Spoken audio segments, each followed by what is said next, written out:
अस्सलाम वालेकुम। स्टूडियो में बात करेंगे सेंट्रल रेटिनल वेन ओक्लूजन की, जिसकी दो टाइप्स आती हैं, नॉन इस्कीमिक और ischaemic type. It is also an important chapter. इसमें जो मेन चीज़ हमें पता होना चाहिए ना, before going on to central retinal vein occlusion, ये देखा गया कि जिस तरह की भी रेटिनल वेन ओक्लूजन हो, whether it is central, whether it is branch, whether it is hemi, तीनों में हमारे पास सिमिलर रिस्क फैक्टर्स होते हैं, सिमिलर और इन्वेस्टिगेशंस होती हैं उनकी। वो सिमिलर रिस्क फैक्टर्स इन्वेस्टिगेशंस क्या होती हैं, उनको क्विकली गो थ्रू कर लेते हैं। ये देखा गया है कि हमारे पास एज एक रिस्क फैक्टर मिलती है, ज़्यादा 55 ईयर्स ऑफ एज में हमारे पास रेटिनल वेन की ओक्लूजन्स मिलती हैं। सिस्टेमिक हाइपरटेंशन, जब हम BRVO पढ़ेंगे नेक्स्ट वीडियो में, देखा गया कि BRVO branch retinal vein occlusion का मेन कॉमन रिस्क फैक्टर है सिस्टेमिक हाइपरटेंशन। डायबिटीज़ एक कॉमन रिस्क फैक्टर है। रेज इंट्राओकुलर प्रेशर, जो कि अभी की वीडियो में CRVO में देखा जाता है कि primary open angle glaucoma can lead to central retinal vein occlusion. Drugs जिसमें ओरल कॉन्ट्रासेप्टिव पिल्स आ जाते हैं, this is also important risk factor for CRVO। And smoking is also important factor for CRVO। Uncommon में हमारे पास आ जाती है hyper viscosity of the blood, जिसमें ल्यूकीमिया, पॉलीसाइथीमिया, थ्रोम्बोफिलिक डिसऑर्डर्स जिसमें hyper homocysteinaemia, inflammatory disorders like Eales disease, sarcoidosis, and lastly और local causes like orbital cellulitis, cavernous sinus thrombosis.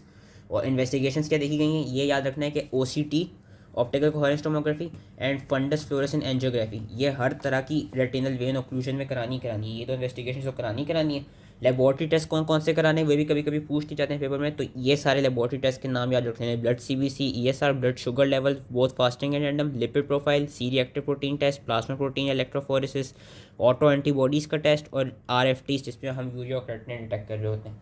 तो अब मेन वीडियो पे आते हैं। मेन चीज़ यही थी कि रिस्क फैक्टर्स एंड जो इन्वेस्टिगेशन हैं, they are almost similar.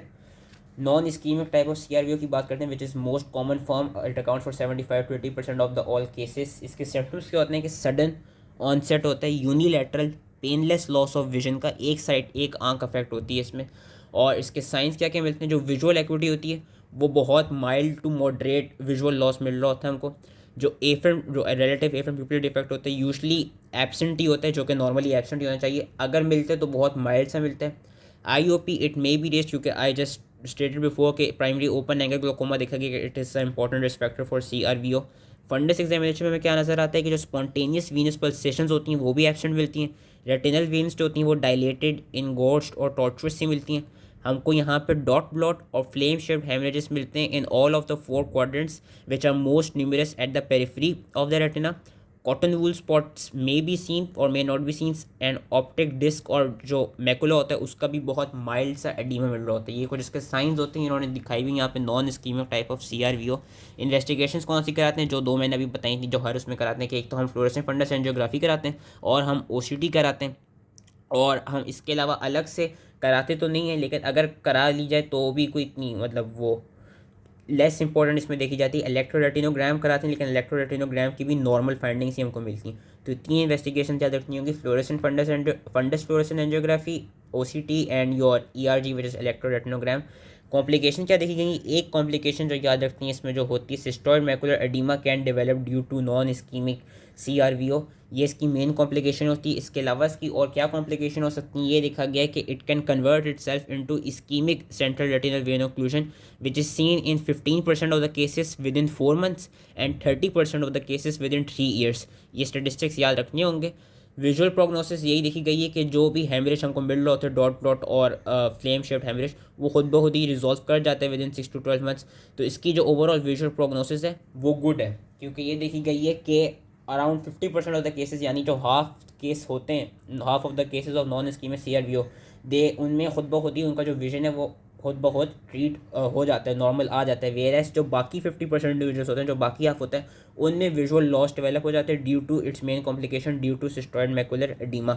Treatment क्या देखी गई है, ट्रीटमेंट यही है कि जो हमने सारे रिस्क फैक्टर्स पढ़े उनको ट्रीट कर देंगे, तो जो हमारे पास नॉन इस्कीमिक CRVO है वो ट्रीट हो जाएगी। क्योंकि control of systemic risk factors like hypertension, diabetes, rest, IOP, discontinuation of the oral contraceptive pills, और एंटीप्लेटेड थेरेपी में भी जो हमने अनकॉमन फैक्टर्स पढ़े थे कि एस्पिरिन दे दें या ऑल्टरनेटिव एंटीप्लेटेड एजेंट्स दे दें।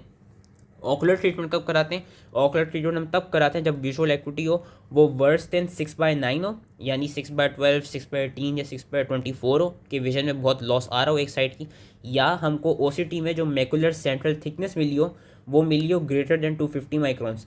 उसमें हम क्या कराते हैं, इंट्राविट्रल एंटी VEGF देते हैं, जिसमें वही जो डायबिटिक रेटिनोपैथी वाली थी कि बेवेसिजुमैब, रेनिविजुमैब, एफिलिबरसेप्ट इंट्राविट्रेल ट्राइमसिनोलोन एसीटोनाइट देते हैं जो कि स्टेरॉयड था। जो लेज़र है, लेज़र हम क्या कहते हैं नहीं कराते। तो बस ये दो ट्रीटमेंट हम कराते हैं नॉन इस्कीमिक को ट्रीट करने के लिए कि intravitreal anti VEGF and intravitreal triamcinolone acetonide that is given only when the visual acuity is seen worse than 6/9 और जो मैकुला की जो थिकनेस मिलती है सेंट्रल थिकनेस वो हमको OCT में ग्रेटर देन 250 माइक्रॉन नजर आ रही हो। वरना ये है कि सिस्टेमिक जो ट्रीटमेंट है उससे खुद बहुत ट्रीट हो जाता है। So that was non ischemic type. Now we come to ischemic CRVO। Ischemic CRVO में क्या होता है कि इस्कीमिक में देखा जाता है कि there is sudden complete occlusion of the central retinal vein and इसमें सिम्टम क्या होता है कि sudden monocular, again one side का monocular painless loss of vision.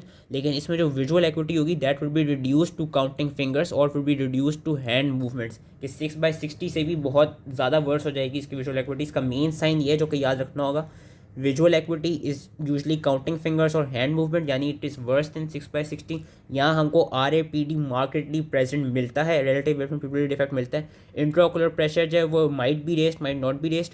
Funds examination में क्या नज़र आता है, जो रेटिनल वेन है इट इज़ टॉर्चुअस एंड इंगोस्ट।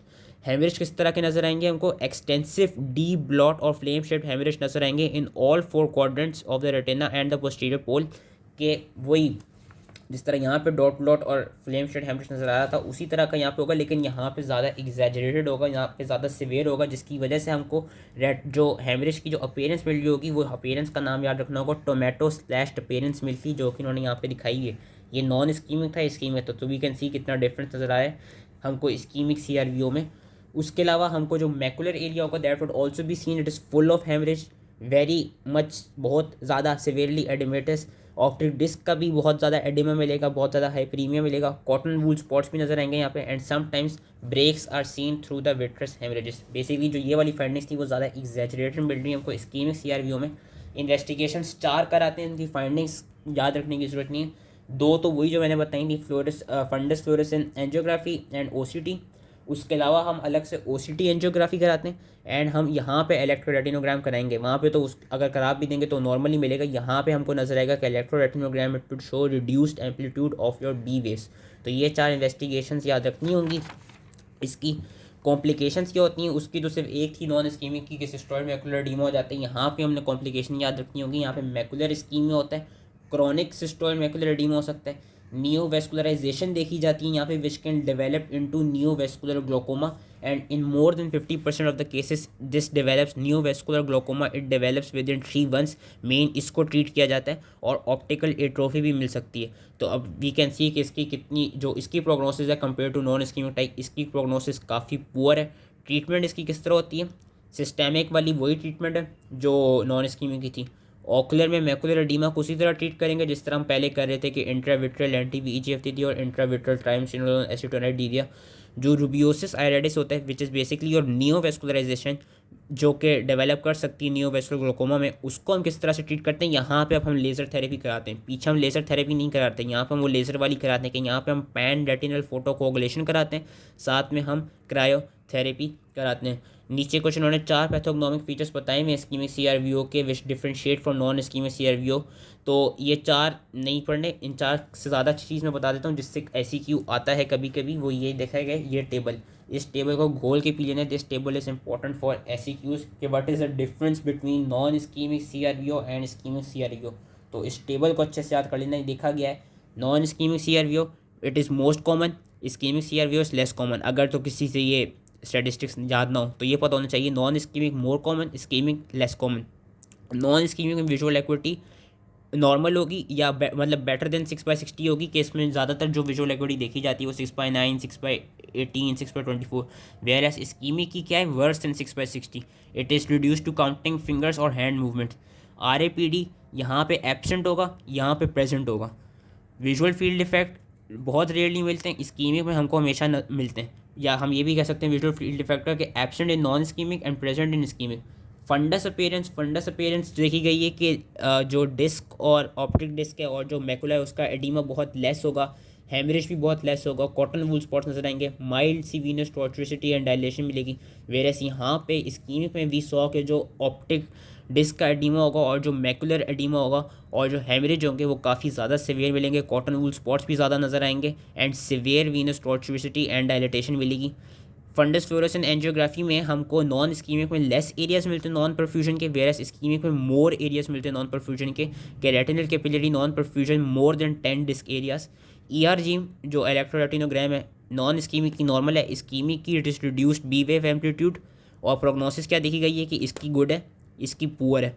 इसकी गुड क्यों है कि there is less chance of anterior segment neovascularisation, या basically there is less chance of development of neovascular glaucoma, versus ischaemic की पुअर इसलिए क्योंकि there is a high chance of development of neovascular glaucoma. तो I hope CRVO समझ में आ गया हो। अगली वीडियो में पढ़ेंगे branch retinal vein occlusion and thank you.